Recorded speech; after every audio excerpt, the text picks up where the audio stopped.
the workshop, and we'll let our lady over there who's on the phone come back, and she'll introduce herself later so that we can all get to meet each other.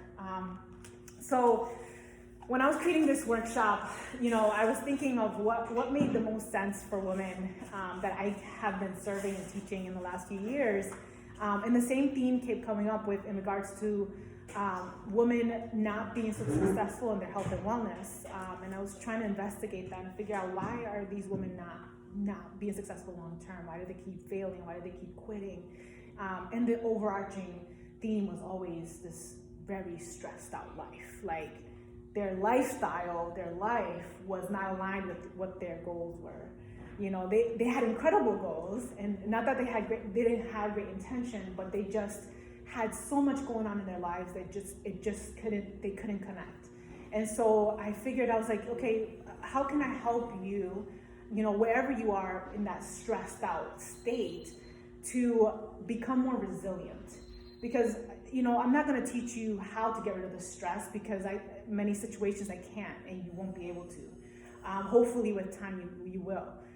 But my goal tonight is to help you to reduce the distractions in your life so that you're able to get more focus, so you are able to get more energy, so that you're getting things done when you need to get them done. And that way you free up time for yourself. Because that's the main complaint, is I don't have time for me. I don't have time to work on my health and wellness. I don't have time to meditate. I don't have time to do these things that are super important to me. So I figured, well, let's help you organize your schedule. But before we do that, we kind of have to organize your mindset first. And so this organizational workshop today is not so much about, let's fix your closet and your cupboards and put everything in order. It's really about how to set up your mind throughout your day so that you are most focused. Because that's what we need as women, is many times, it's in our nature to multitask, to do a ton of things at once. And we were talking earlier, Aisa and me, talking about, multitasking is not really efficient.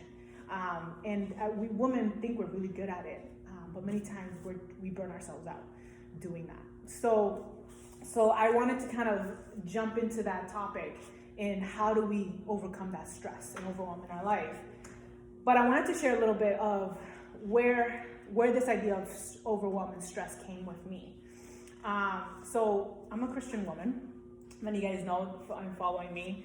And I apologize, I'm gonna give a lot of references to God in this story, and a little bit of my background. But so I grew up in the church. I've gone to church every single Sunday since I was 9 years old.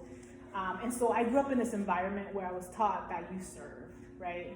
You serve. That's what God does. That's what Jesus Christ did. He served. And so I learned from a very young age, that's what you're supposed to do. And so growing up through the church, I always saw my parents always serving. My mom, she always taught on Sundays. And then boom, I hit 18 years old. And I immediately got my first calling, they call it in my church, which is you teach. And I got to teach little kids. It was my first one, calling that I ever got. And I said, yes, of course, I want to be able to be that servant that I was being trained to be all my life. And so I started with that. And over the years, between 18 years old till now, I've always had a calling, we call it. Every Sunday I've always taught. It kind of gradually grew. I started with the little kids, then I became the president of that organization as a 20-year-old, which is crazy for me. I was in college. I had my boyfriend, my husband, who was my boyfriend at the time, so I had a lot going on. But hey, I can do it. I'm superwoman. I can do it. I don't have kids. I can teach. I can go to college. I can do ROTC. I had all these things on my plate, but I was fine. Then I hit 22 years old. I got married. Then a year later, I got pregnant with my daughter. And I kept saying yes. They like, oh, can you teach the youth now? The young girls. I'm like, yeah, I'll teach the young girls. And so the calling started to get a little harder and harder, it started with the kids and the teenagers. And so over the years, I kept saying yes, because I believed that's what I needed to do. And over the last 5 years, having 3 kids, I continued to say yes. And so I was teaching now at this point older women in our older women class. I loved teaching. But you know, teaching requires preparation. It requires a lot of prayer. It requires you trying to make sure you're serving and giving your heart to it. So it took a lot of energy out of me. And in these last few years, I was having these panic attacks, and I didn't know why was I having these panic attacks? And my first one was in 2014 after having my second, where I was literally driving on the highway in tears. I couldn't breathe. I drove to my dad's house, and I didn't know what it was. And then I had another one, and then my last one that I had was actually this year of March. And that was the one where I really understood. I was like, I'm not doing something right. Like, there's something wrong. Like, I'm supposedly doing everything I'm supposed to. I'm serving, I'm leading, I'm teaching, I'm working hard, I'm trying to be a good wife, I'm trying to be a good mom. But it was, again, during running down on the highway, the kids in the back yelling and screaming, and I'm like in tears. I'm about to I wanted to pull over, but I couldn't. I was scared. It was a horrible, horrible feeling. And so I called a friend of mine while I'm driving, because she's a school psychologist. And I'm like, she's the only one I knew. I was like, who can I call? I need to figure this thing out. She ended up not picking up right away, but hours later, I was actually on my way to a kid's birthday party, and I was trying to hold myself together. And I remember I ended up bawling at the birthday party because I couldn't hold her in anymore. And I finally got into touch with my friend who's a psychologist, and I started crying. I was like, I don't know what's going on. Why am I like this? Like, I'm doing everything right. I'm working out. I'm doing all this. She's like, Natalie, do you ever realize that you need to take a breather?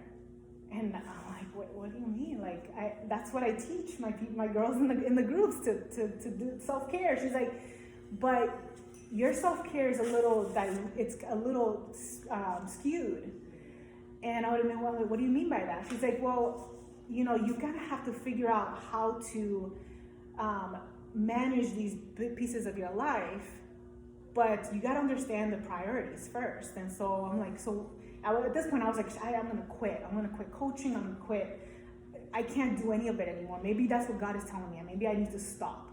She's like, no, that's not what God is trying to tell you.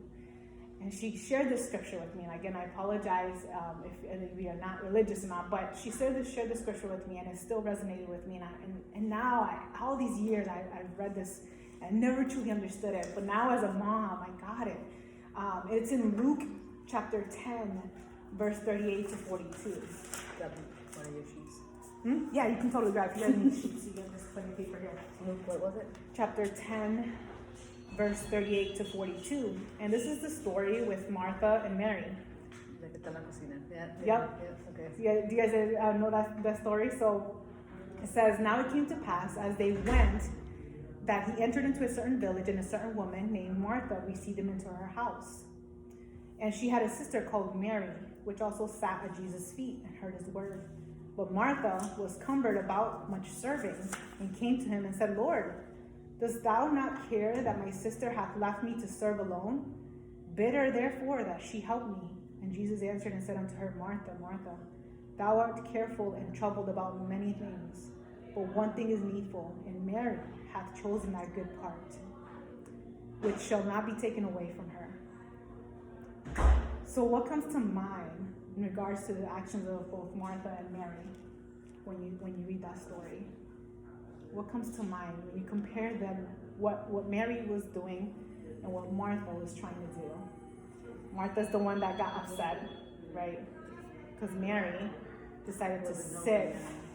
She decided to sit with Jesus and learn, and he was teaching her, right? Martha was about business in her home, cleaning and picking up and doing all that, right? That's our typical job as a woman, right? Well, Jesus, I love his answer. You know, he said, thou art careful and troubled about many things. Aren't we all? Mm-hmm. We're all troubled about many things. But he said, Mary has chosen the good part. And what's that? To take time for herself and listen to her. Yeah, it's that quiet time. It's the time to reflect. It's the time to take in, right? We're always giving. Mm-hmm. We're always giving, but it's the time to take in. And she shared this with me in this moment of my falling apart. I'm like, oh my gosh, that's my answer. You know, I've been doing all this thinking that this is what I needed to do. I need to be constantly busy to feel validated, but that's not it. It's like, I felt like literally the heavens open. I'm like, oh my gosh, God is speaking to me. This is the answer. It's okay to be busy, but there's moments where we need to sit back. Yes, the mess is gonna be there. The dishes are gonna be there. The kids back there are gonna be there, but it's that still moment. And that's what we're gonna talk about tonight, how to create those still moments in your life so you're not feeling overwhelmed.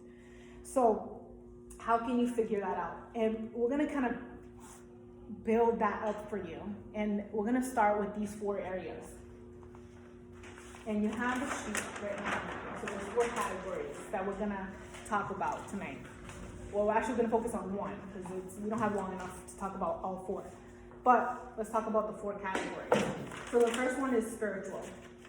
It can be spiritual or / purpose. The second one is social. We have physical, and then we have your mind, right? Mindset. So intellectual, the physical body, your social / relationships, and spiritual is your purpose. We're gonna actually focus on this one tonight. But before we do that, I want you guys to take a look at each of those boxes, and I want you to write down at least 1 to 3 goals you have for each of those areas. I'll give you guys a few minutes to write that down. So a few goals that you have for spiritual or purpose, and we'll talk a little bit about what that means. Your social, your physical, and your mind.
It's okay if you don't get all of the categories.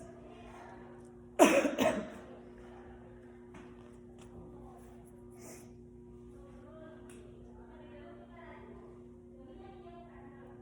finish what you're writing.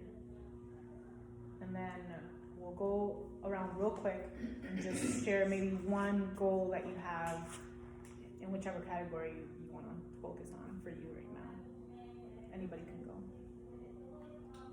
I put for spiritual, get back into journaling. Because that helped me a lot. I didn't even realize how much it helps when you don't do something, then you see the benefits that it had. Mm-hmm. Yep. Awesome. For spiritual, I put take more time to not even only praying, but to just stay still in the presence of God and just to able to listen. Because sometimes we always pray, we're asking, but we're not listening. You know, and even some people, Christian, you can try to listen to the voice of God, but if you're not, you just meditate. Mm-hmm. And for physical, it just like create a healthy lifestyle instead of just focus so much on losing weight, getting home, but it's just like create the lifestyle. It's just like it's like implemented in me. I feel like it will be easier for me to just like pick up. Awesome.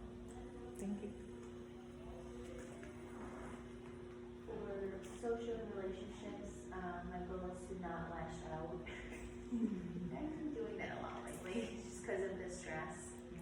I feel like I have to continue that, and especially together with the kids, because they're stressing us out. You know, you have your Yeah. So, and instead of that, just show a little bit more love. Like, just give them a hug once in a while. Why do that? It's just, you know, it's hard. It is. It's so hard. Yeah.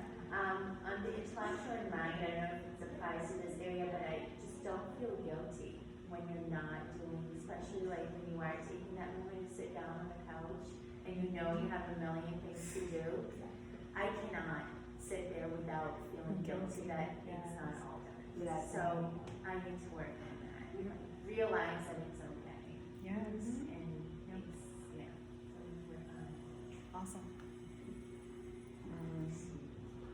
On spiritual, I put down learn to forgive. I think we can say I forgive you, but if months later, years later, you look at that person,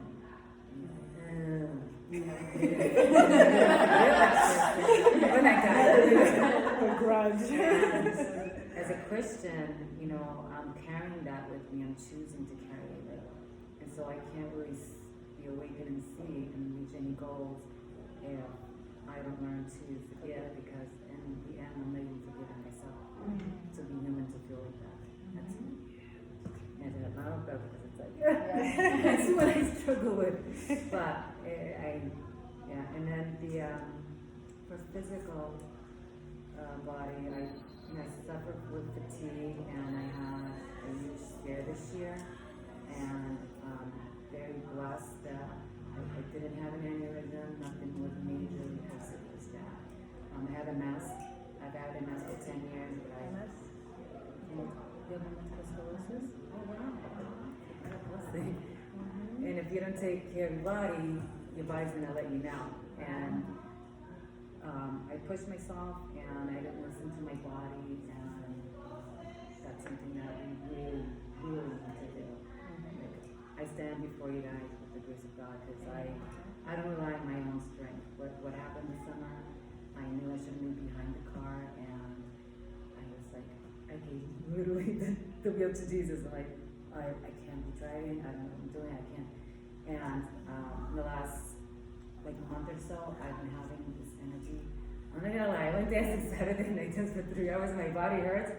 But it's amazing when you have a mess and you're that down for months, and you're like, oh my gosh, am I gonna have enough energy to do those things? And when you do, it's like, wow, you gotta listen to your body.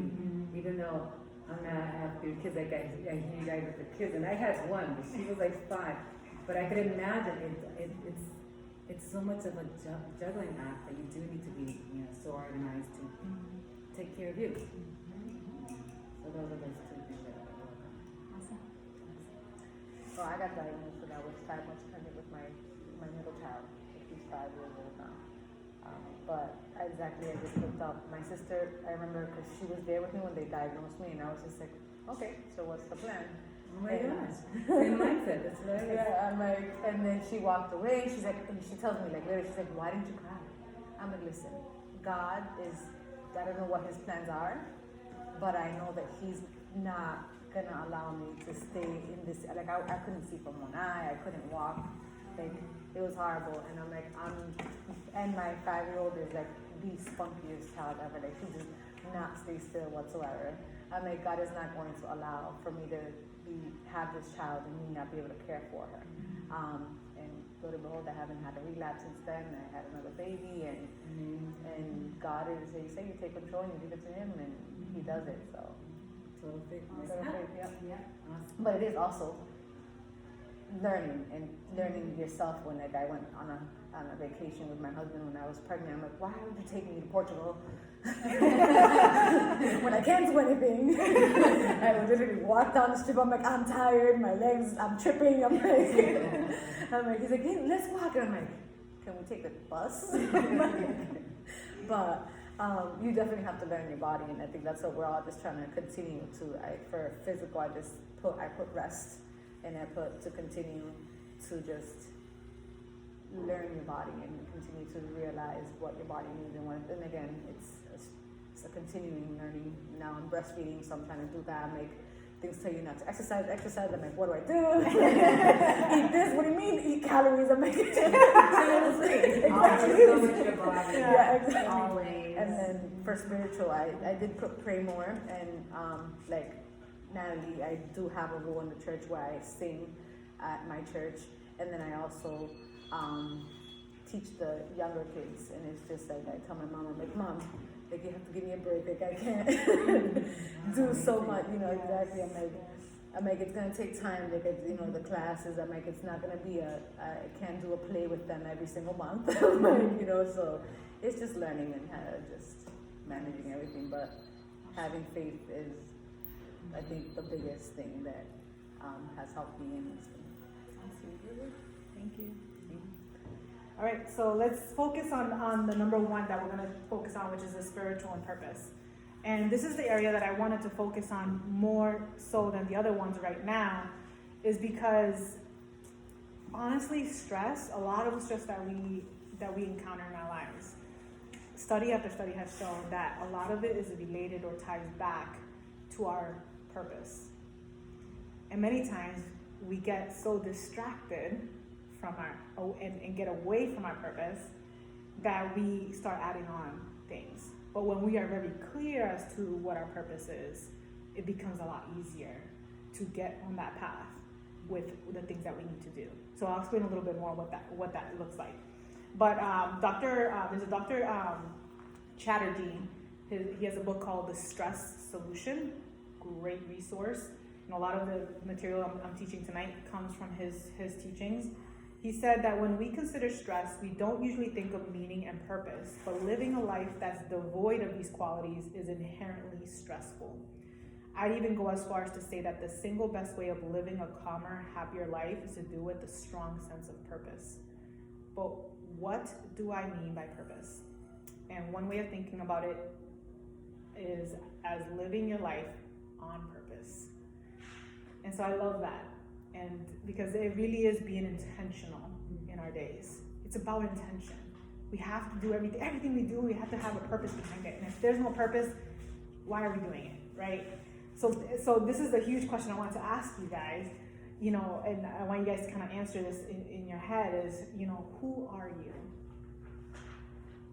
If somebody were to ask you, like, who are you?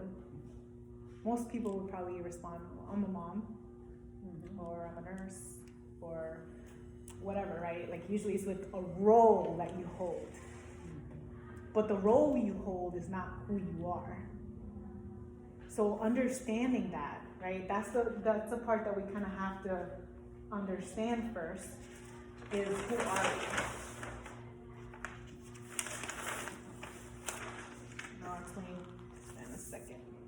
So who are you, or why are you here, right? What is your why? If you don't understand why you're here in the first place, then really life is purposeless, right? There is no purpose to your actions, there's no purpose to go to work, there's no purpose to work in your marriage. Like, we have to understand why. So that's the first question you kind of have to answer first before you can move forward with getting organized. You got to understand why you're here in the first place. You know, why even bother getting up early in the mornings? What's the purpose behind that? What's the real reason for you being? And I know it's a hard question to ask yourself, but it's something that you have to kind of reflect in order for you to get to the right place mentally first, to then make those really tough decisions in your daily life. That many times we're just kind of like, sure, I'll say yes to this, and I'll say yes to this, and I'll say yes to this, and we have no real direction. So this is a really necessary part. You gotta figure out that who you are really, right?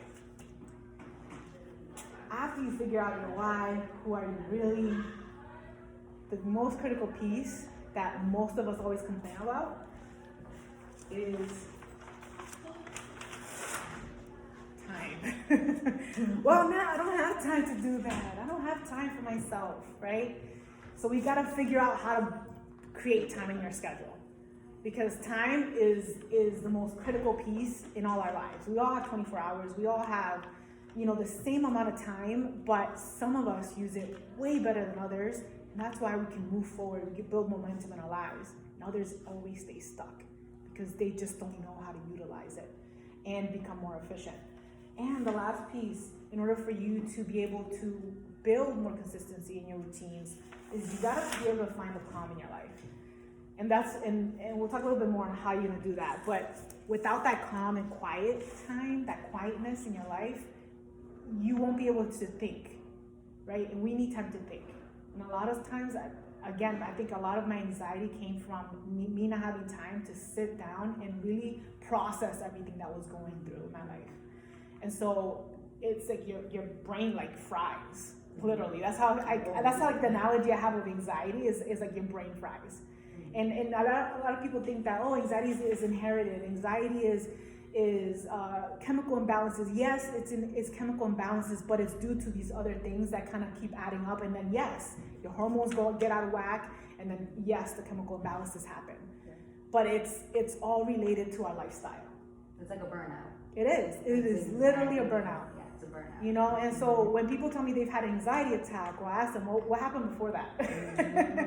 Because most of the time you can see like there was like a cycle happening, and you can slowly see that train about to crash.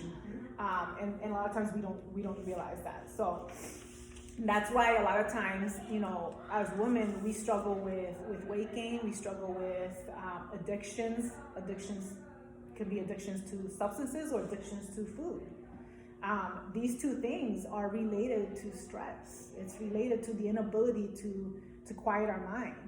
And so a lot of times our brain is using that to cope, right? And so people with that make those decisions to use substances, it's because of that.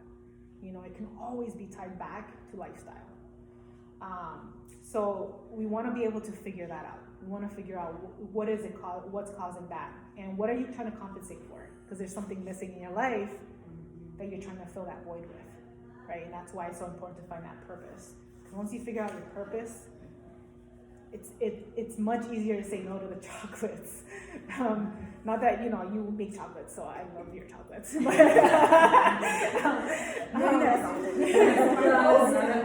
You see my clothes? yeah. Oh, with all the chocolate candies. Yeah. Halloween, I know, is the worst. It's not gonna be perfect. You're gonna probably still eat them, but you're not gonna feel like that need every day to have it, right? So let's figure that out. Let's figure out how we can do that. So I'm gonna start first with how to develop calm. If you have it calm in your life. And there's gonna be the sheets are kind of not in order. It's in there somewhere, the second page somewhere, I think. If not, we'll The last page. Okay, there we go. With the blocks. Yeah. So, and I'll explain it in a second. Yeah, the habits of calm. Yeah. So, we're gonna talk about these three habits. And guys, a lot of the things I'm gonna be saying is common sense. Like, you've heard these things. What I'm telling you is not new, but I'm putting it all in one context so you guys can kind of put it together. Like, all these different messages you're hearing from all different places, you have it all in one place. You're like, oh, okay, now I can put it all together. It's the formula, right? Like I said, and all this stuff you've probably done, you've probably heard of it, you've probably used it in your life. But we're gonna talk a little bit more on how you've used it. Maybe you need some tweaking. So the first one is affirmations, right? I know all of you guys have heard of affirmations, right? They're everywhere. When you guys hear affirmations, what do you think of? What are they? I mean, I don't really know what they are. I'm just assuming they're affirming something for yourself. Whether that's like, you know, be grateful for anything, yourself, any habits that you have, or like, oh, you're a very organized person, or you give great advice. I don't know. I'm just going on the. Sort of. And also, you can use positive words that you stick to yourself Mm-hmm. all the time. Convincing yourself. It's kind of like Trying to convince say yourself. the Yeah, affirmations in front of like the mirror. You're looking at yourself, and you say it with conviction, like Yeah. faith and belief, you really are gonna be who you're telling yourself. You're having a conversation and affirming, I am a strong woman. Let's say someone said, you think you're fat. No, I'm not fat, I'm healthy. You concentrate on all, and somehow your subconscious will believe your affirmation and you're attractive. So look in the mirror, girl. Yeah. So affirmations are those pieces, right? It's a positive thought that we're putting in us, right? We're affirming a thought that we want to believe, right? So, I've seen many videos out there with different people doing different affirmations. Not every affirmation out there is going to work for you. So trying to figure out what's going to work for you, what wording, what method, that's totally personal. And you kind of have to experiment. But I have 7 things that may help you to build a strong affirmation so that you can create your own ones that you can speak to every single day. So the first thing, tips for affirmations, first thing is you want to write it down, right? You can't just simply say it, because many times we forget it, right? You want to write it down and you want to make it short. You don't want to make this whole paragraph your affirmation, because you're not going to be able to repeat it simply. You want it to be simple and short, because you're going to be saying it over and over and over again. Think about what you consider as your negative qualities, right? The negative self-talk. What are some of the things that you tell yourself that you probably shouldn't be telling yourself that? For example, I'm highly strung, like I'm always stressed out, right? That's not a good affirmation to tell yourself, because that's what you are gonna be constantly, right? Oh my gosh, I'm so stressed out. You're speaking that, and you're gonna be more stressed out. So if you're constantly telling yourself that, maybe you could tell yourself, I'm calm and stress-free, right? That's your affirmation. You focus on what's negative in your life, or what you constantly tell yourself. And you want to experiment with different affirmations. See which one speaks to you. You may start with, I'm calm and stress-free, but maybe that's still not working for you. You still feel super high-strung. And you create a different one. You kind of have to play around with it. And you want to feel something inside when you're saying it. As you're saying the affirmation out loud, really imagine yourself as that person. You want to imagine yourself in that situation. So I have, I don't know, some of you guys may have seen my affirmations on my basement wall. Funny story. So I was like, man, what can I put my affirmations? I need to see them every single day. And I have them on my mirror. Yes, I have some on my mirror. But I jog on my treadmill, and it's literally a concrete wall. I'm like, oh, this is horrible to look at. So one day I'm like, oh, I'm gonna write my affirmations on the cement wall, super big. And the first one was like, I'm a millionaire. And then my husband freaking goes down there, doing his physical fitness and whatever, his workout, and he comes upstairs and he starts yelling. He's like, how could you write on the cement wall? We have people coming to the house, to fix the boilers. They're gonna think we're crazy. We have all these crazy affirmations on the wall. I don't care, babe. They're not the ones who are doing the work. That's my affirmation. They can read it too. Yeah. I don't care. They're gonna need it too. Yeah. So it's I have 5 or 6 of them written down on there. Crazy. They're Super big. But it's good that you. It's literally right in front of my treadmill, and that's all I'm looking at while I'm running. So it's what makes, what works for you. For me, it was originally it was on paper, on a journal, but I wasn't looking at it enough. I put it on sticky notes around my computer. I had it in my mirror, and and so I thought, for me, I need to be in a really high energy level, and when I'm working out, I'm super pumped. So that's where I have my affirmation. So that's why you have to kind of experiment and figure out what works for you. You want to say the affirmation every morning. So this is all about consistency. You saying it once a week is not enough. You're not gonna believe it. You're not gonna live it into your life. So you want to be saying that every morning. And even when you don't feel like it, you're like, I'm never gonna accomplish that. That's never gonna be me. You have to say it. You have to force yourself to say it. make it part of your daily routine. So that's why you gotta find someone where it makes sense for you, where you're always, again, while you're brushing your teeth, you can, I don't know, what works for you. Repeat the phrase as often as you can throughout your day. So if you need like mantras or on your phone or something to remind you, while you're driving in traffic, where you know you're gonna be stressed out, right? So I drive around an hour and a half back and forth, and I use YouTube. There's lots of videos Yes, with affirmations, I do that all the time. meditation. So that's instead of listening to the radio. Yes, So that's yes. That may work better for you to do it while you're driving. Yeah, It calms you down, right? Rather than road rage. but still. I know, it's hard. I am calm. Woo! You gotta create an affirmation around that. Like, I am calm. I don't care that they cut me off. You almost hit the car. And then you can feel free to change it anytime. Like, you don't have to get married to a certain affirmation. Like, if you moved on, you moved on. Don't tattoo it on your body. Right. No tattoos. No tattoos. All right, number 2, reframing. So reframing is all about reframing your mind around your days.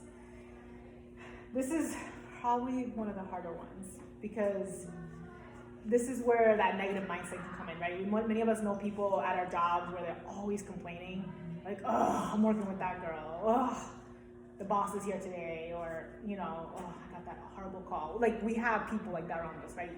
Who does not like to be around that? Like, it's just, And it makes me sick. yeah. Yeah. It may literally, like, you feel Literally, I feel sick. that energy come into you, right? Like, you don't want to be that person, right? So you gotta kind of learn how to reframe your mindset around your days. So our ability to be motivated and purposeful often depends on how we choose to interpret a stressful event. So this is all about interpretation of your day. So we gotta ask ourselves, why does this? Rather than asking yourself, why does this always happen to me, right? Like certain situations, you want to be able to become the problem solver, right? So we can find situations in our life that are stressful, and maybe during that situation, we can kind of ask ourselves or tell ourselves, take the time to reframe that situation. So for example, rather than wishing for a better job, you are able to find thanks for having work to pay for bills, right? That's a reframing example. To feed your family and helps you look after your children's safety. Maybe at work, you can take a walk every day during your lunch break and start thinking back to your morning, focusing on all the good you've done that day or that morning. You want to remind yourself that your purpose is in your service. So what type of work do you do? And is it service related? Most of our jobs, no matter what it is service related. And so if we kind of tie ourselves to what I'm doing is serving someone else, right? Like for packaging, right? If I don't get this package on time to this family, who knows, maybe there's medications in there and they need those medications for their child. Like, you're finding purpose behind that package.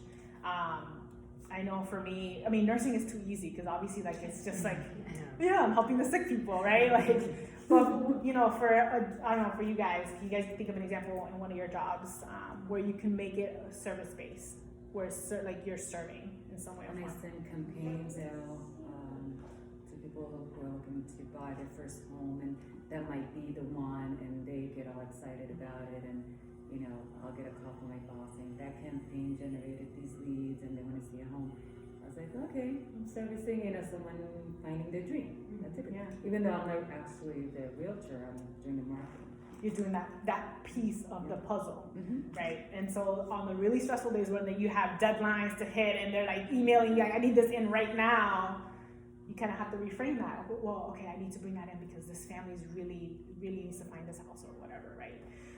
You can picture the family. Like, maybe this is a family with a kid who's 3 years old. Like, you can imagine it or make it up, but you're reframing that process, right?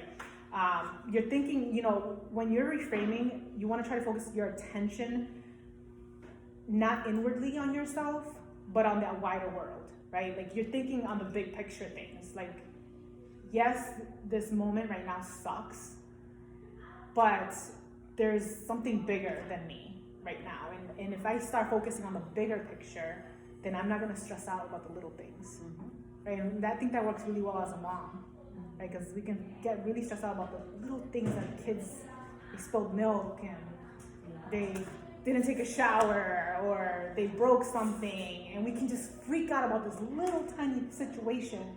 But if we think about the bigger picture, does it really matter? Like, are we gonna remember that 10 years from now? Like, no, we're gonna focus on the good, that we're together, that, you know, they're healthy. I'm like, you don't match, that's fine, let's go. Right. You know You what know? with me. Well, that's my, that's Yeah. my sister's like, you let her run. Let's go on. Individuals. Right. So it's important to reframe your day. And if you're still struggling with that, one of the things that you can do is it's called the 3 whys. So in any situation you're in, you can always ask yourself, why does this matter? Why does this matter? Why does this matter? Why does this matter I finish this by this deadline? Why does this matter that I take care of this paperwork? Why does this matter that I get this packaging done? Why? You ask yourself that, and you can start digging deeper and then find the purpose behind it. And that's gonna help you reframe your day. And this all goes back to, you know, why does reframing matter? I taught this, Bailey, I think you were on the call, right, a couple weeks ago, where I talked about micro stress doses.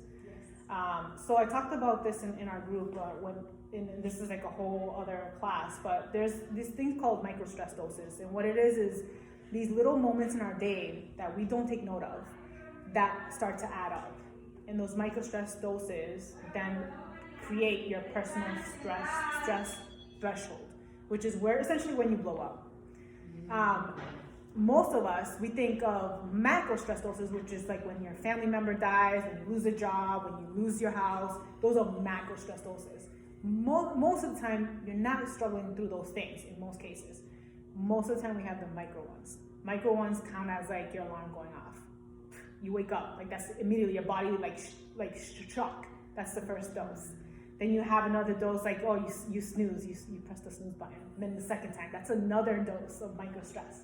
So you have those adding up. Then you wake up late. Oh my gosh, I'm running late. Now that's the number 3, you know. And so, or you pick up your phone and you see an email like your boss just is yelling at you for something stupid. And you're like, so that's number 4. And then by the time you get out of your house, you have like 10 or 15 micro stress doses, which add up, which then you're already in a bad mood when you get into work.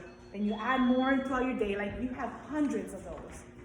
So a lot of times, again, I didn't know that this was happening in my life, so that's why I was always lashing at my kids. I was mad at my husband. At the end of the day, the 12-hour shift is because I hadn't managed my micro stress doses that I had throughout my day. Now, some of those you can't take away, the alarm you can't take away, but you have to become resilient to them, and that's what we're gonna talk a little bit. But that's why the reframing helps to reduce that swarm of micro stress doses. And the big part of it is that emotional brain takes charge rather than your rational brain. That's where you get super emotional, cranky, and all that, the negative stuff that you don't want to get to. So tips on reframing: you want to write down your experience if you can. So like if you've had a really bad day, write down the experience. Focus on the cause. So the cause behind what you're doing. And then replay the event as if you were an observer. So that example would be like, write down a negative experience you had this week or today, focus on the cause, and then you want to tell the story like if in a third person. That usually helps you to kind of like step back and really think like through that process, through that situation that you just went through. It's great for marriage. It's great for, you know, conflict at work. It's stepping back rather than reacting all the time. All right. Said this is all common sense. Gratitude, right? We all know about gratitude, the power of gratitude. Gratitude is such a huge piece in us finding the calm in our life, right? So we'll talk about the gratitude piece is really helping you to reduce the rumination of thinking about the negative stuff in your life. right? We can spiral out of control when it comes to negative stuff. But gratitude stops it immediately because I'm grateful I'm alive. Like, all right, so it doesn't matter that I just got in a car accident. I'm alive, right? Or, you can think of any situation and really find any little thing that you're grateful for in that moment. So that's gonna help you find the calm in any situation. But you gotta kind of remember to do that. So there's a couple things to do that I recommend in order to help you with.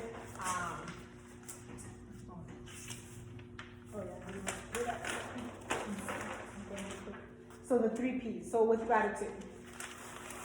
This is just so for the 3 whys, this why does it matter? Yep, it's the same thing. Why does it matter? Why does it matter? Why does it matter? Yeah. Okay. All right. Yep. So for gratitude, these are 3 things that you can find gratitude for that can help you kind of build that consistency. So obviously the first one is person.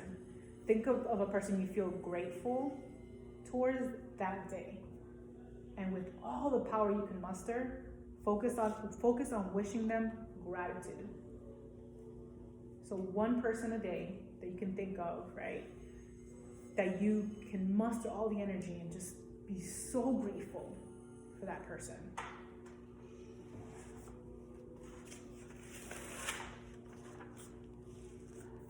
The second P for gratitude is pleasure.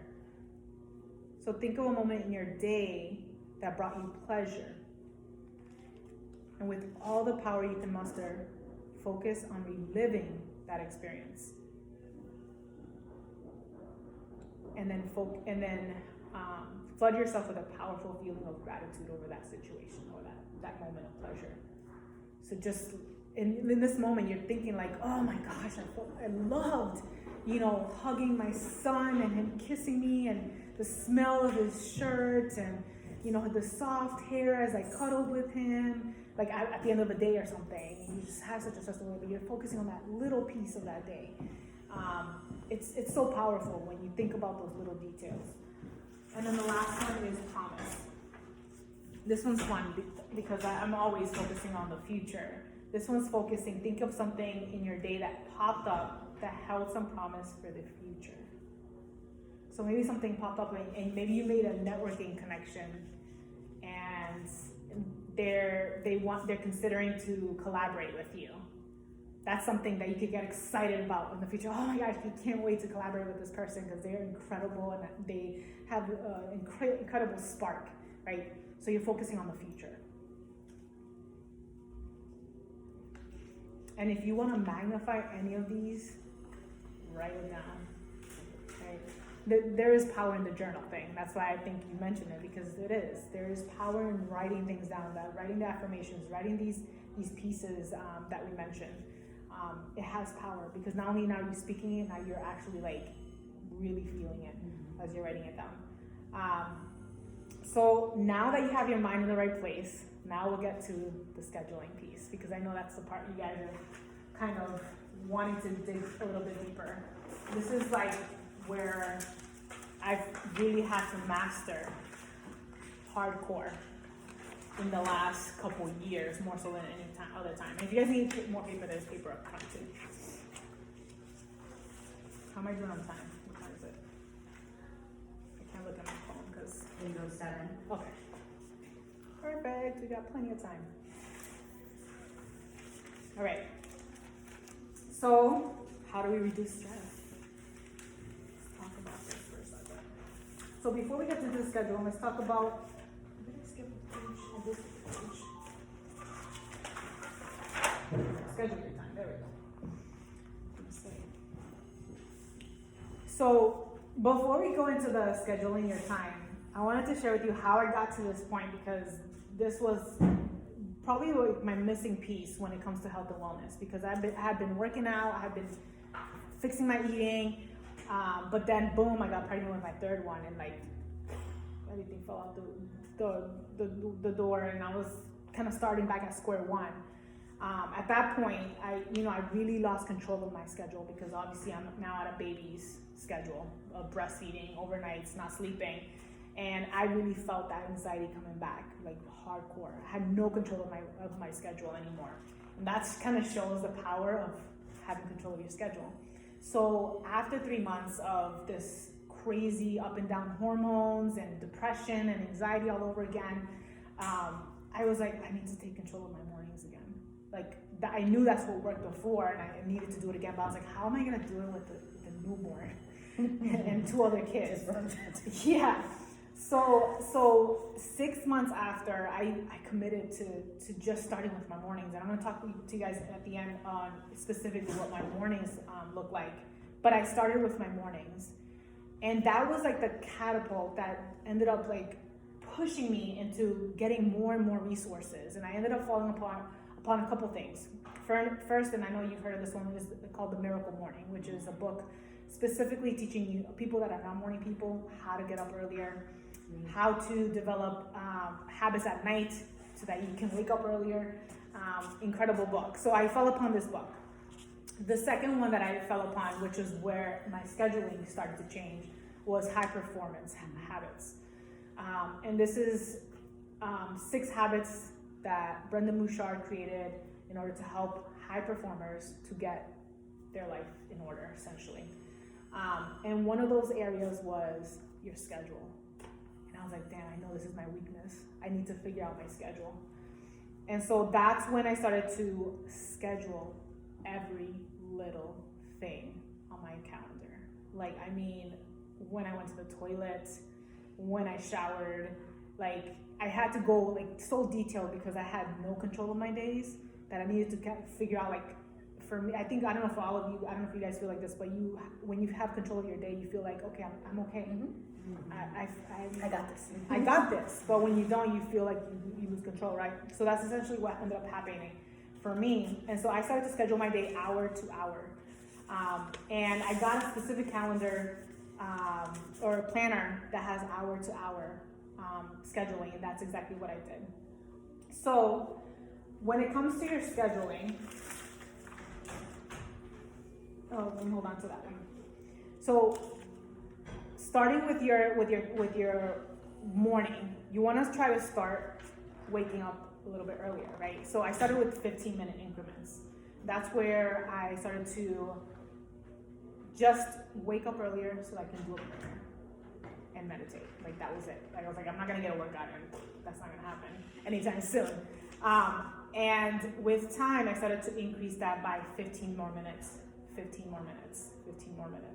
And obviously over time, I've been able to build my mornings up to 2 hours earlier that I wake up. And that was my goal, is like, I want to have 2 solid hours by myself, no kids, my time, no interruption, and I have energy. Even though I was not a morning person, I was like, I'm gonna be dead.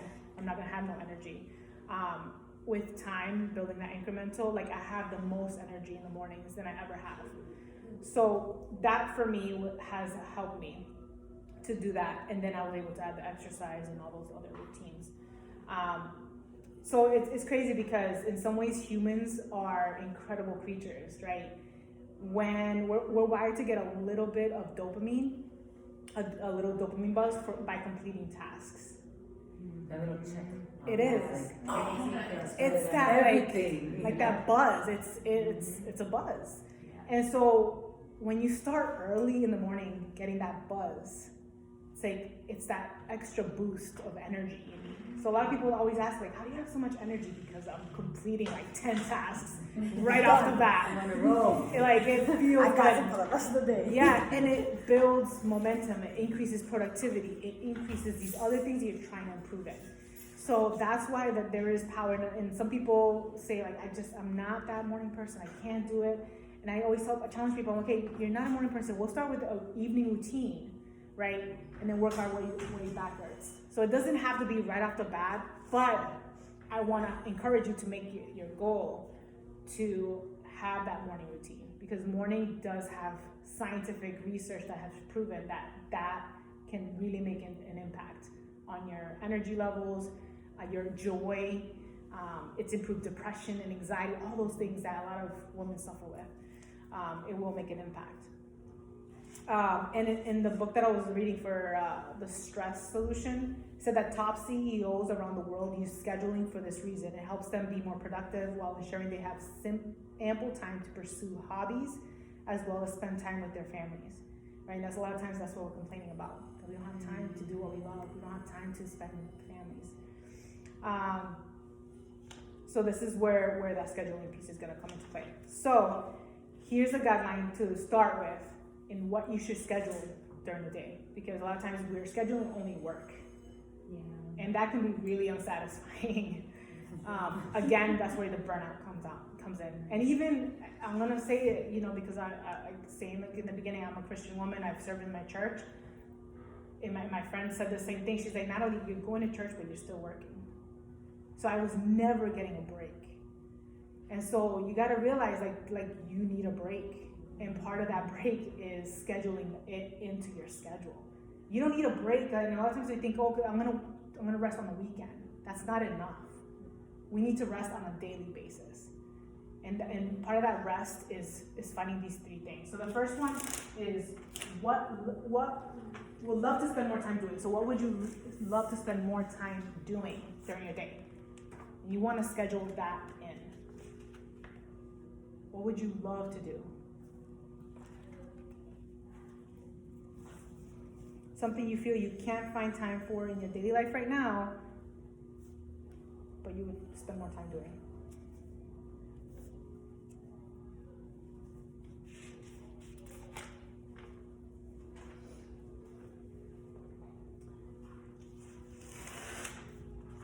The next one is the three most important things you want to get done on any given day that would make you feel as you won the day.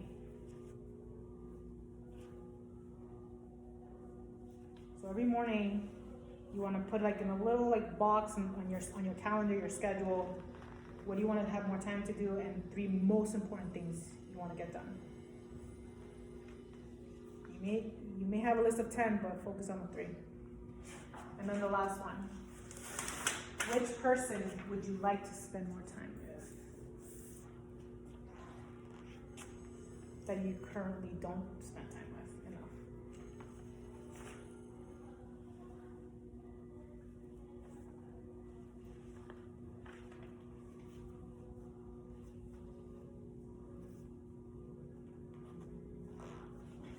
And part of the scheduling is really going to help you to prioritize, right? Because a lot of times, again, we're saying yes to everything, but it's not related to our purpose. It's not satisfying us.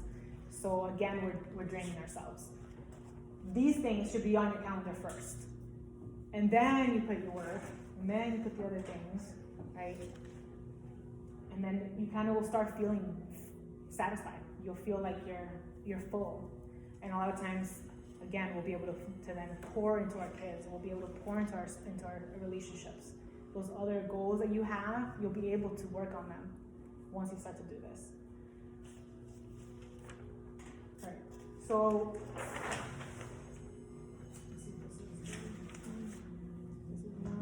yes. So here are three things to help you reduce the stress in your daily life. So again, guys, I'm going to give you guys all these tips. You don't have to do them all at once. This is just things that you can write down and say, okay, you know what, I'm going to focus on this one. That makes sense. So all the tips that I'm giving you, they're tips to do with time. Take your time to do and choose which ones make sense for you. So these three things that you are encouraged to include in your schedule to help you reduce stress. The first one is something that brings you joy. And this one I did teach it a couple weeks ago, right? Early in that one, yeah. So in our workshop or group coaching call that I had a couple weeks ago, we dug really deep into microstress doses, and we talked a lot about doing something that brings you joy. Now, when it comes to bringing things that bring you joy, it doesn't have to be all day. Like, it can be a 5 to 10 minutes of pleasure. That's what that is. It's something a hobby or something that you used to love to do, or something that brings you joy, that calms you. You want to do that on a daily basis. So if it's dancing, singing, if it's painting, if it's model training. There was this guy that this doctor had helped, he was a CEO, and the doctor said he was suffering with depression, and he said, you know, is this normal? And then he was thinking of giving him medication. He asked about his lifestyle, and it was crazy like everyone else. And he asked him about his hobby, and he said he used to like to build little train sets. And he asked him, like, do you have one in your house? And the guy said, I think I do. I think it's in the attic, in a box. He said, I want you to take it out this weekend and start building it again. And so he started to do it. And like months later, he saw his wife, and the wife was like, oh my gosh, I can't even recognize my husband. Like, he is so happy. He's still at the same job, but he loves his job now. And he's collecting them. He's on Amazon all the time, trying to order even more pieces. He has these magazines. Like, he really dug deeper into his hobby. And so, it really, there is something to be said that when you do something that you love, other things don't seem so burdensome anymore, because you're filling your that void in your life, right? The second one is train delayed gratification. So there is something about science-based that has talked about how when you train yourself to delay gratification. So like learning like a new sport or an instrument or dancing, something that's new to you, it actually reduces stress. How do you think? Because You're focusing on that skill, right? So a lot of times when we're on autopilot, right, we're not thinking through it, right? We're not focusing, and so we're allowing the other stresses to still continuously just flood us. But when we have our focus on one thing, it allows us to relax. So there is power in that, in being able to focus on something you're not good at. And then, of course, I can't leave this one out.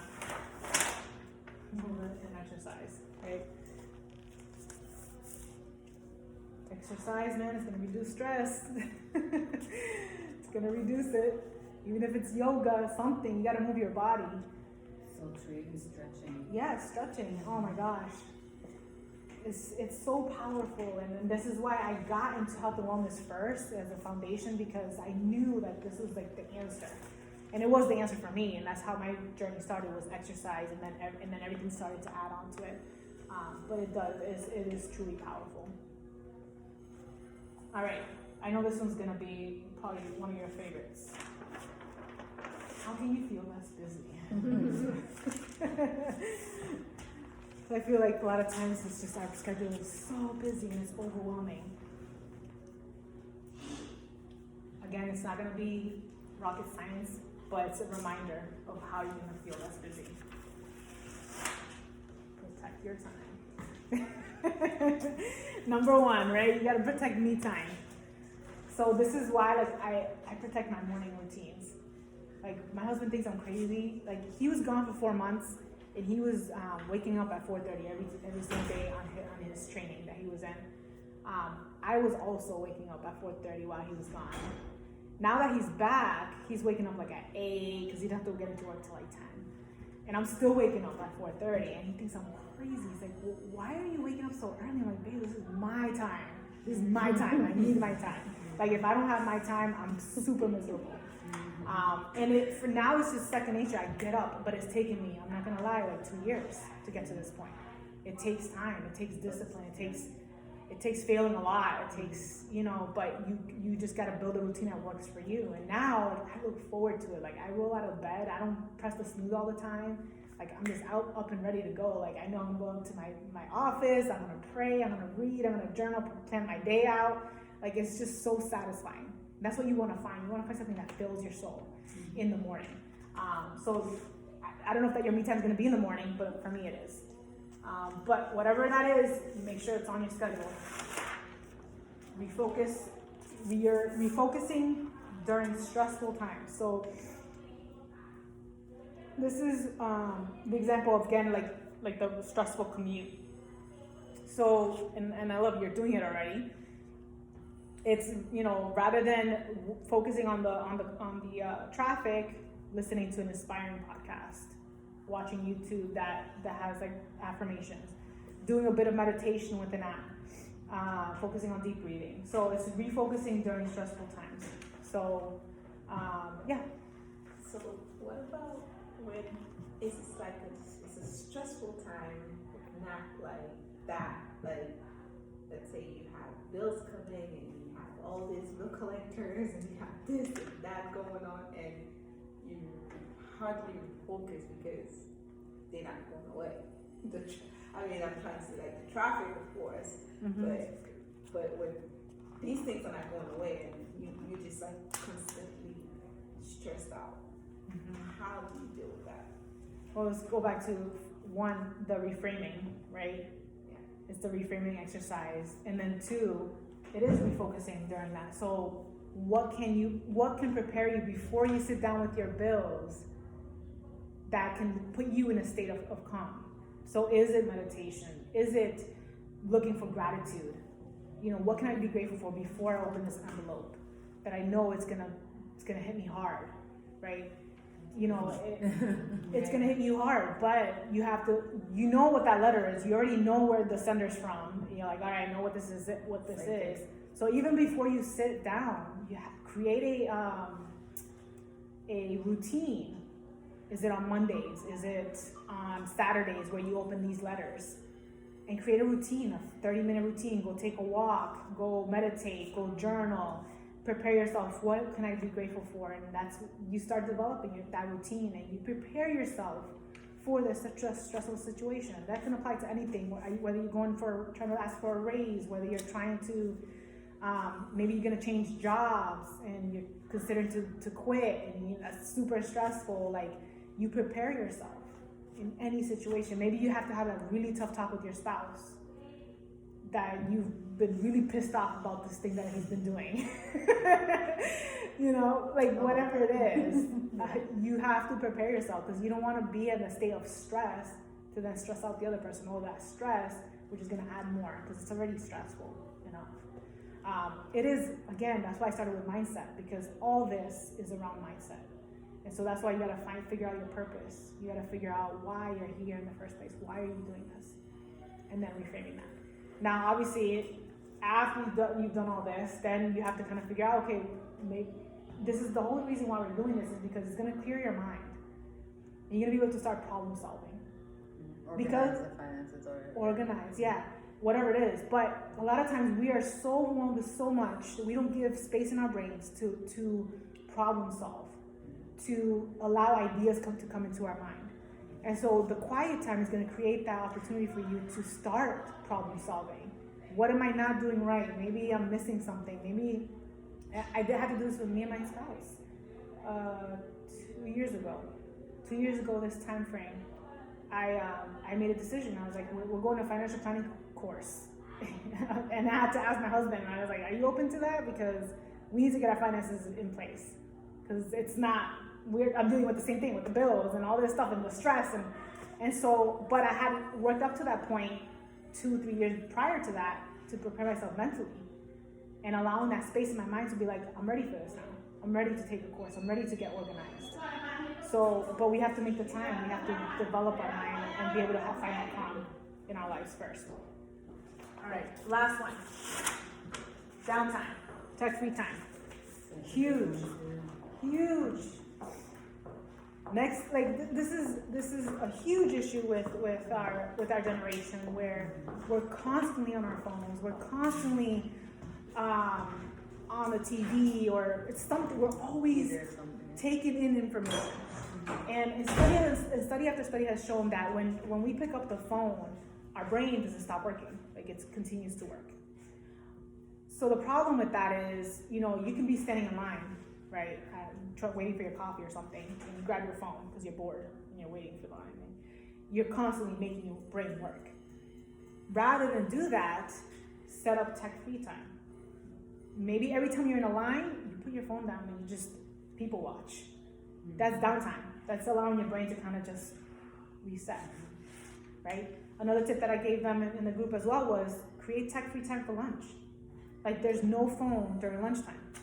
15 minutes where you can go take a walk, where you journal, or go talk with a friend, or maybe you just want real quiet time, no contact with anybody, you just need your quiet time. But it's tech-free. Now, I have an even bigger challenge, is I challenge you to do 1 hour in the morning, 1 hour at night. The 1 hour as soon as you wake up, the 1 hour before bed. Tech free time. As soon as you wake up. Yep. You don't grab your phone when Remember. Yeah, no. You can check on the grandkids. I know, it's temptation. It is temptation. Like to grab our phones, to scroll Facebook, to check our emails as soon as we wake up. That's a micro stress dose. Even if we don't see anything negative, it's still a micro stress dose because we're already comparing our lives to other people.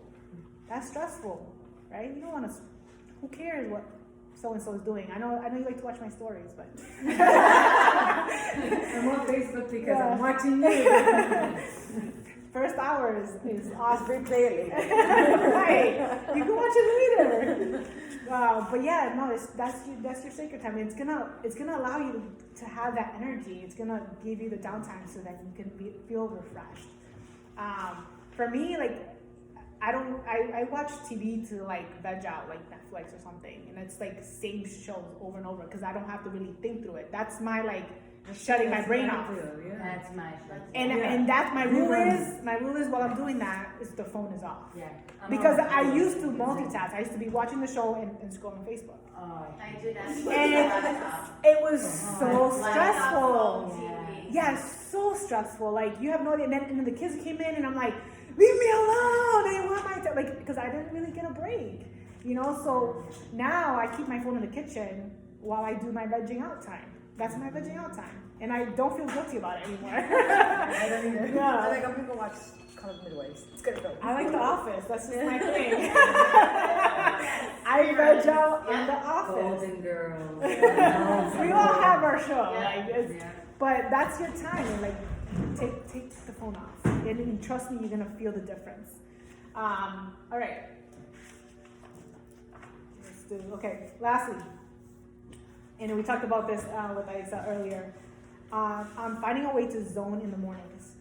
So the zone in. This is like the time where you zone in your mindset.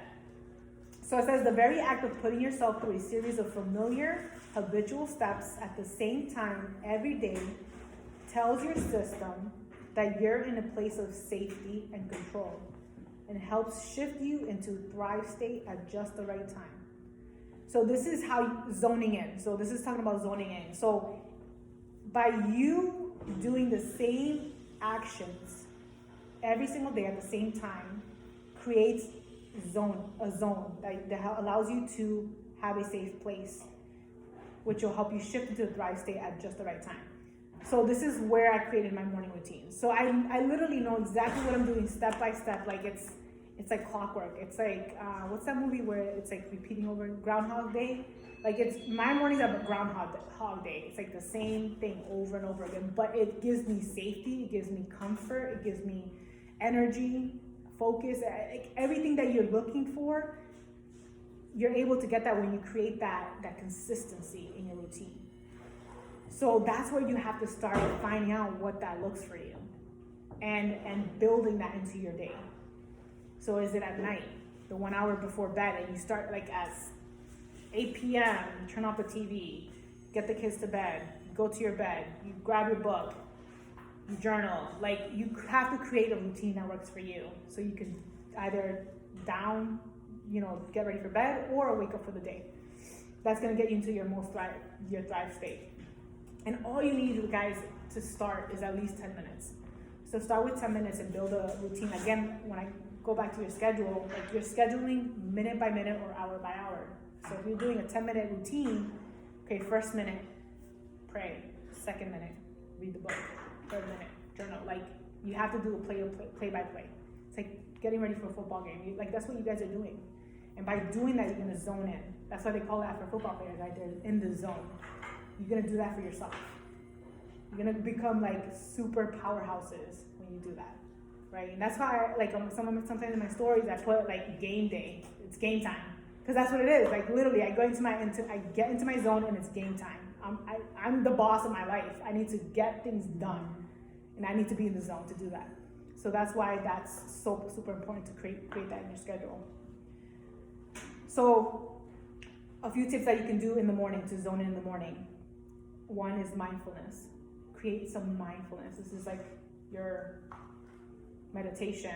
Be hyper aware of where you are. Feel your body. feel your environment, just look around, it's that quietness, being mindful of the moment. Number 2 is movement. This is where you're stretching, you're essentially stretching, or you can do the workout. And then the third one is mindset. So it's 3 M's: mindset, mindfulness, movement, mindset. Mindset is kind of like the affirmations where you're setting yourself up for the day. All right. So I put this quote because it, for me, it really does embark the whole idea of why we are creating morning routines or just creating our schedule.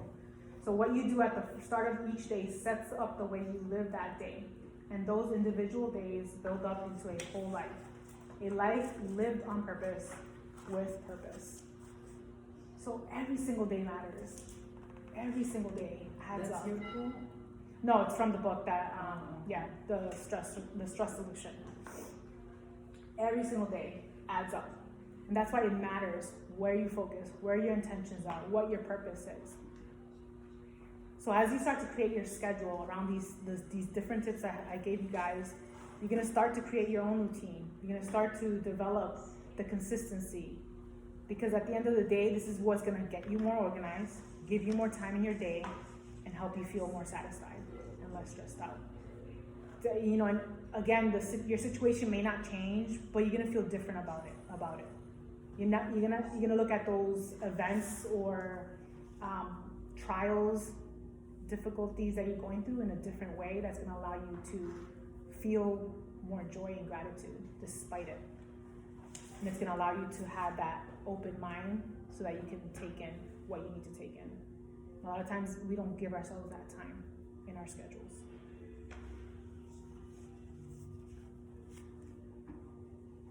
All right. Do you guys have any questions?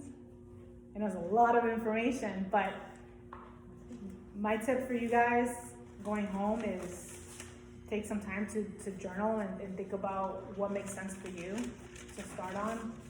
Pick one thing and then tackle it. Be that one thing you focus on for the next week, 2, 3 weeks, 4 weeks, and then add on the next thing. It's just building that kind of like pyramid where you're adding on little by little. Because it's a marathon. You're not gonna do all these changes at once. Is there anything that you guys are thinking off the top of your head that Scheduling the day. Right now I don't have children, but I do have my granddaughter a couple of times. Like Mondays I know I have her, so I have to plan her in my day. So I plan Monday. But then Tuesday, it depends how I feel, you know, but then, like today is a great example. I woke up and because I have my granddaughter, I have to wake up at 6 and I'm driving in the traffic, I'm not even home, but it's joyful to be with her. So when I got home, I was like, well, I'm just gonna sleep in. And then, you know, depression can set in and I was like feeling it coming in and I said, nope, I'm gonna stop. And I was being grateful, like I'm grateful it's a beautiful day. Like that helps when it's beautiful because I'm only in bed looking at the sun. And once I got out, I started zoning in, I started being productive and the entire day changed. Like I looked at it as like, I'm gonna have a bad day today. And I was looking forward to her because I thought it was yesterday. So I was just like, there's so much I could have planned for this day, but the simple mind shift that it was starting to happen before I could even realize what was going on. When you do apply these great tips, when you see it, you get like, wow, this does work, and it's very encouraging. Like today was a great example of how easy it was just be grateful. I'm grateful that I get to see the sun, and you know, I'm not feeling tired, and I got to see like those little things. They add up at the end, and your mind is like you start running on adrenaline, and you're in the zone, and oh my God, I'm having a great day. And then that it just compounds. You'll see it. So what I want to work on is, you know, I do want to work a little bit earlier. I feel it does make a difference, and it's easy to roll over and be like, I'll do that tomorrow. Why not today? So I'm really gonna push myself about tomorrow morning. 'Cause I gotta be there. It can start with 10 minutes. It doesn't have to be a whole hour. 10 minutes earlier. But it has to be like no snooze, because then the 10 minutes snoozing takes 10 minutes. So,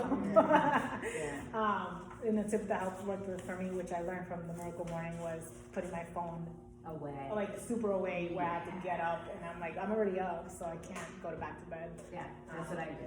I have to Yeah. get out of, physically get out of the bed. Yes. I am not a morning person. I can't have it next to the bed, because I'll be like, Yeah, and Yeah. I'm in the office at 8:30. I'm the first person there, and everyone thinks I'm a morning person. I am not. You don't know what to get here. I'm not. Yeah. I'm miserable. in the Well, then morning. you're looking forward to leave this. you gotta get the Miracle Morning. Yeah. I got the audiobook, so you just listen to it on the way to work, and it's gonna change. It'll change the way you look at it and how you can prepare better. But yeah, like the scheduling does. I mean, like Isa as well. You know, there are some days where I technically don't have to schedule. Like it's lower key. I don't have to go out. I don't have any appointments. I don't have to do anything, and I still schedule it in because Make it a habit. everything. Like I have to know what I'm doing, because then it actually gives me more time to do what I love. And purpose too, It because if gives you you're just purpose. going throughout the day without, that's what because I work remotely. I go to the office, but my job is my laptop, and I bring that everywhere. So to do that, like some days I'm like, because I have a free day, so I don't schedule it, then I feel stagnant. And that gives me depression, because I'm a person that needs to be doing something all the time. Yes. Yeah, but as you schedule, like it doesn't mean that your schedule has to be all busy, but you're scheduling your downtime. Yes, exactly, that's what I'm not So like doing. I like my morning is my downtime and lunchtime is my downtime, and I have it on my schedule, and I know, and I look forward to. I'm like, I can't wait to sit down and just chill, and I feel recharged because before my kids come home after school, you know, and I need to That's pick that up shift again. two. Yeah, so that's what I call it, shift two. it is. Yeah. Yes, that's my shift.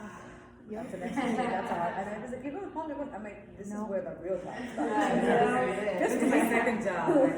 This is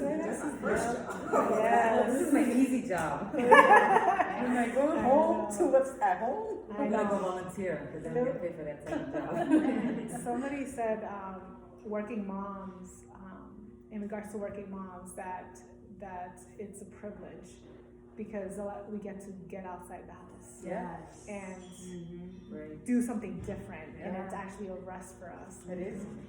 So and not all moms can do it, right? They're stay-at-home moms. But you know, before I used to look at being a working mom is so mean. Like, why are they making us do this? And but I read that somewhere, and I'm like, oh my gosh, I didn't think about it. Again, that's going back to reframing, right? Reframing your purpose. Like, I get to actually step away from that role and be myself, or Yes, that's what it do is. something for me. Or focus, Yeah. So it's again, everything in my life is reframing it. I did the stay at home. My first, I didn't. I went straight into college. She was 3 months, put her into daycare, and I worked and I went to college. With my son, I was like, now that I can stay home, let me try staying home. I was miserable. I loved my son. I loved him to death. But I stayed home for 8 months, and I went through, I got postpartum depression. And it was bad. I hit so hard. I'm like, what is wrong with me? I love my son. I love being a mom. I was a great mom. I had no time for myself. I was talking to a baby all day. And I talked to him like an adult, and he speaks like an adult. But that's who I was talking to. That's so true. I was talking to a baby. And that's why I was going crazy. So then now I have the balance of having a job where I can work remotely. I leave the office at 2 to pick them up from school, have that time, and then my laptop comes out after, like after dinner time when they're settled down and they get a little bit of, we don't have cable, so we do movies. We have a huge selection. They'll get a little time of movie before it gets crazy. And that's my time to hurry up and do some work real quick. I usually work till like 9 o'clock at night. I'm not shutting off my laptop. But I need to stop that because I'm gonna burn out if I keep it that way. And we think we're being more productive, But no. but in the long run, we end up cutting short of our goals because of it. Because we burn out. So yeah, it is important. It is hard to do that. Like you said, at first you will feel guilty, doing something for yourself, but in the long run, you're gonna feel it, the difference, and the kids will, and Oh, yeah. everyone They're else gonna around see you, it. yeah. They'll feel it too. Yeah, awesome. Well, I appreciate you guys. I wanted to just update you guys on the events that are coming up online.